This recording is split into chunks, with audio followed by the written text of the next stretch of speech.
So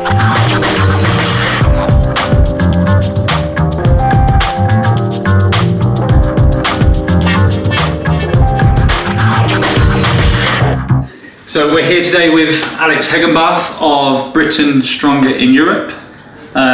So a couple of questions, Alex. Just to start off, talk to me a little bit about why you've opted to stay in Europe as opposed to leave. To be honest, I haven't really opted for either. It's more what I think is best for Britain, because I swear about 6 months ago I was really on the fence, and I spent all this time researching both sides, and of course with both sides of the argument are trying to use the same sort of examples to argue their case, and like so many other people out there I was completely confused and flummoxed.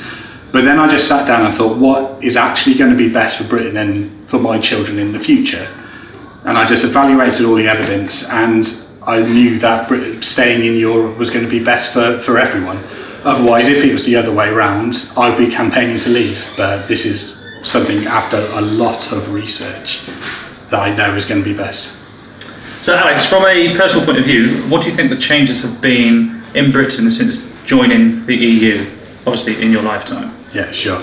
Well, since we only joined in 1992, technically, forming as part of the European Union, it's obviously the fact that we have become a European Union, the idea that we are sharing sovereignty, and that doesn't mean losing sovereignty, but sharing it in order to tackle some of the major issues of the day, such as environmental concerns and security issues, and in order to help liberate trade and make us a richer country. So what do you think the big changes are going to be for the average Swindonian should we leave the EU on the 23rd?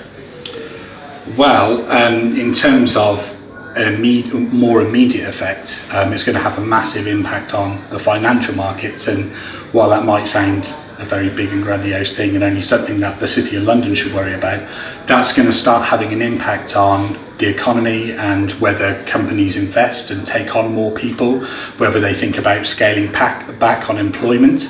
So it's a potential risk, and I say this is a risk, that it would actually push us potentially into another recession. And I think that's something that, with our economy on shaky legs as it is, that's something that people, not just in Swindon but across the country, can't afford. So we wake up on June the 24th, and we voted to stay. Right. How does the country look? The country will look the same on June 24th. We're not suddenly going to be in land of milk and honey. We're still going to have the same issues if we stay.